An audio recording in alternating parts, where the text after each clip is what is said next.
the sanctuary of light shadows.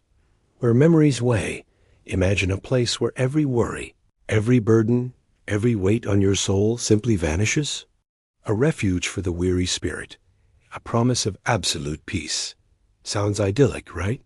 But at the corner of lost stories, we know that the most tempting promises often hide a price as subtle as it is devastating. Today, I will guide you to one of those places, hidden in the foothills of the Whispering Mountains, the sanctuary of light shadows. Good evening, or whatever time these words find an echo in your curiosity. Today, I will guide you to a place many would long to find in their moments of greatest burden. A refuge for the weary soul, but which, like so many promises of absolute peace, hides a price as subtle as it is devastating. We will venture into the heart of a forgotten valley, in the foothills of the Whispering Mountains. The sanctuary of light shadows is hidden there. My story begins with Elena, a young woman from the modern city whose life was a ceaseless whirlwind of notifications, deadlines, expectations, and the constant pressure to be and do more. She carried an invisible backpack of anxieties that grew heavier with each passing day. Insomnia was her usual companion, and the echo of her own worries resonated in her mind like a discordant bell. One day, seeking a break from the whirlwind, she took to the road with no fixed destination. She only had the hope of finding a place where silence was not a threat but a balm. After days of driving on secondary roads and dirt paths that seemed to get lost in oblivion, Elena's car stopped at the edge of a ravine. On foot, she followed a barely visible trail, covered in moss and dry leaves. It meandered towards the heart of the valley. It was then that she saw it, a place that seemed to have been taken from a dream. A small town, almost suspended in the air, always enveloped in a silvery mist that blurred the world's contours and gave it an ethereal luminosity. The houses, built with a whitish stone, had concave roofs that rose gently towards the sky. There was no noise, no rush, just a serene stillness that calmed her spirit instantly. The air in the town was fresh and sweet, with an aroma of unknown herbs and damp earth. The people moving through the streets did so with imperturbable calm. Their faces were peaceful, their movements slow and deliberate. There was no loud laughter or looks of worry. Elena felt like a strange anomaly with a racing mind and pounding heart. When she asked for a place to stay, a woman with white hair and eyes as clear blue as the sky pointed her to a small, unbranded inn. Just a polished wooden door that seemed to invite rest. "Welcome to the sanctuary, stranger," the woman said in a soft, almost whispering voice. "Here, your weight is lightened and your spirit finds calm." Elena smiled, feeling that she had finally found the place she had so longed for. The inn was simple but immaculate. The bedroom, with a bed of white sheets and a window overlooking a garden of pale flowers, radiated peace. She fell into a deep and restorative sleep, the first in a long time. Upon waking, the silver mist was still there, and with it, a sense of lightness that surprised her. The worries that had plagued her for so long seemed to have vanished. She walked through the town, observing its inhabitants. They were kind people, always willing to offer a quiet smile. Their conversations were superficial, almost without emotion. They talked about the weather, the harvest of silvery berries that grew in the valley, and simple dreams, but never about deep aspirations. It was as if the emotional spectrum of their lives was subdued. Elena noticed something peculiar about the shadows. The shadows of people and objects were unusually light, almost transparent. They were not dense and dark, like the ones she knew, but light, ethereal, barely a veil on the surface. It was a minor but persistent curiosity. As the days passed, Elena adapted to life in the sanctuary. She participated in daily tasks, helped in the garden, and learned to weave with the silvery fibers of a local plant.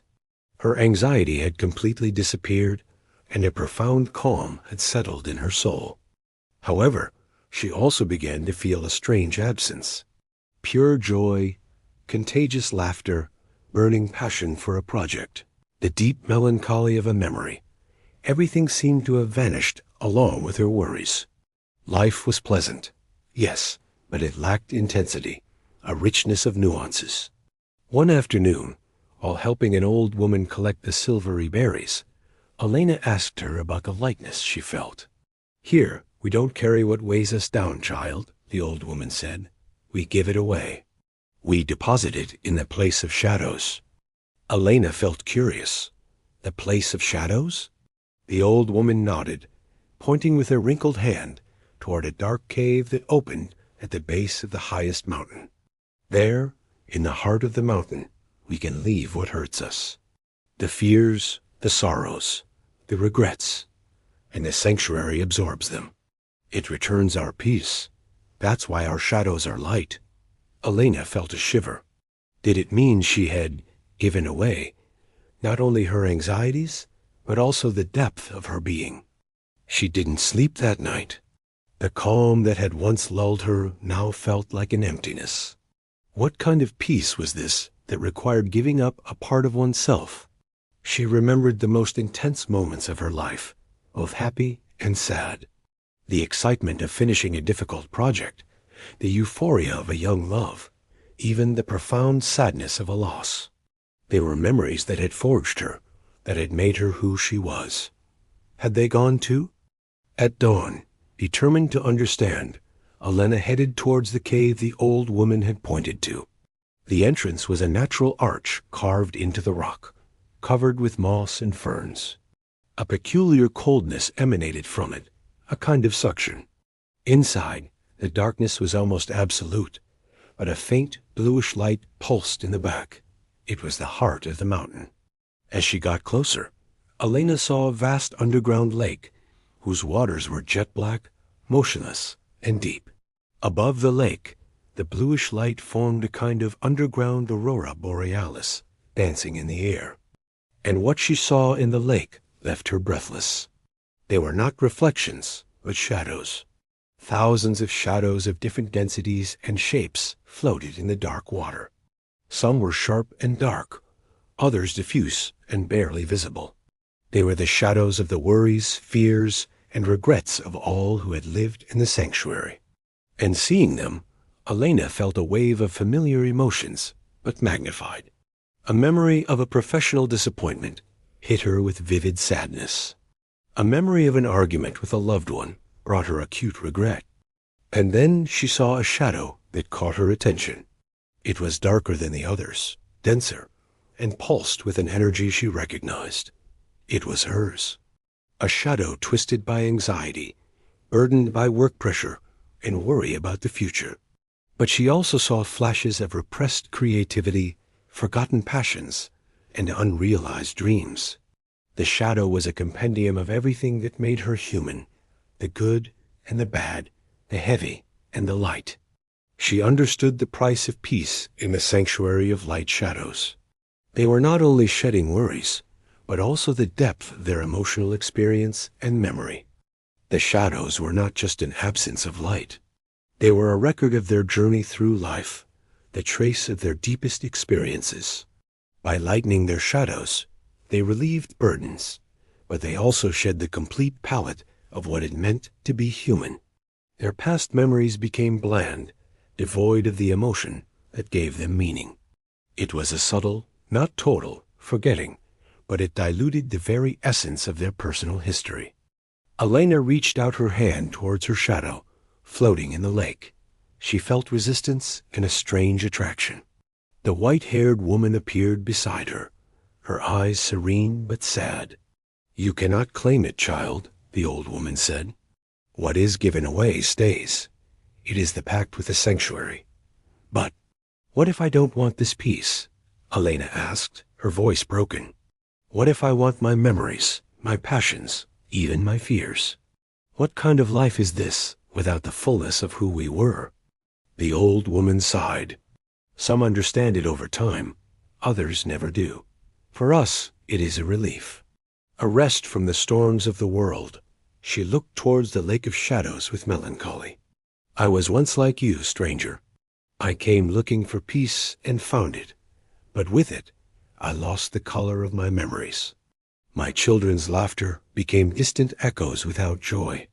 The tears for my lost love dried up, but with them, the deep love that caused them. Elena felt compassion for the old woman and all the inhabitants of the sanctuary. They had found peace, but at the cost of their humanity and the emotional richness of their memory. Memories, stripped of their emotional burden, became mere data without resonance or meaning. Determined, Elena turned around. She could not claim her shadow from the lake, but she could refuse to let her essence completely vanish. She could carry with her the awareness of what she had seen, of what she had understood. The peace of the sanctuary was a golden cage, an oblivion disguised as serenity. She left the sanctuary of light shadows at dawn. The mist was still there, but now she saw it differently. It was not a protective veil, but a curtain that hid the truth. As she moved away, she felt the familiar anxieties returning, but this time they didn't overwhelm her. They were a part of her, the companions that reminded her she was alive, that she felt, that she learned. The sadness of leaving that place and the fear of returning to the world mixed with a new gratitude. Gratitude for memories, emotions, and the ability to experience life in its entirety, with both lights and shadows. Her shadow, under the sun that was dissipating the fog, looked denser, more anchored. Elena returned to her hometown. The notifications were still coming. The pace of life was just as frantic, but something in her had changed. She looked at people and saw in their eyes the weight of their own shadows, the reflection of their struggles, but also the spark of their joy and the depth of their passions. She understood that every memory, even the painful ones, were precious threads in the tapestry of her existence. She learned to manage them, live with them, and use them as a driving force for change. The peace she had sought externally, she found within, not in the absence of storms, but in the ability to navigate them. It is said that the sanctuary of light shadows still exists, a place where the world's weary souls go. Some find the peace they long for there, a lightness that relieves them. But others, like Elena, look beyond the mist and discover that the true treasure is not in lightening the shadows. Each shadow, with its weight and shape, is a testament to our history, to our capacity to love, suffer, create, and remember. The fullness of our experience and the richness of our memories is what makes us human. And so concludes this chronicle of a place where memories weigh, but where, paradoxically, that weight is what defines us. A story that invites us to reflect on the value of our burdens, and how true liberation is not about getting rid of them, but about understanding them and carrying them with wisdom. And you, truth seekers, what would you do for that promised peace? What memories or burdens do you believe, despite their weight, are what truly define you? Share them in the comments. Your reflections immensely enrich our corner. If this story has resonated with your spirit, do not forget to subscribe to the channel and activate the bell, so the echo of our lost stories will always find its way to you. Until next time, when the corner of lost stories will reveal another secret of time and memory.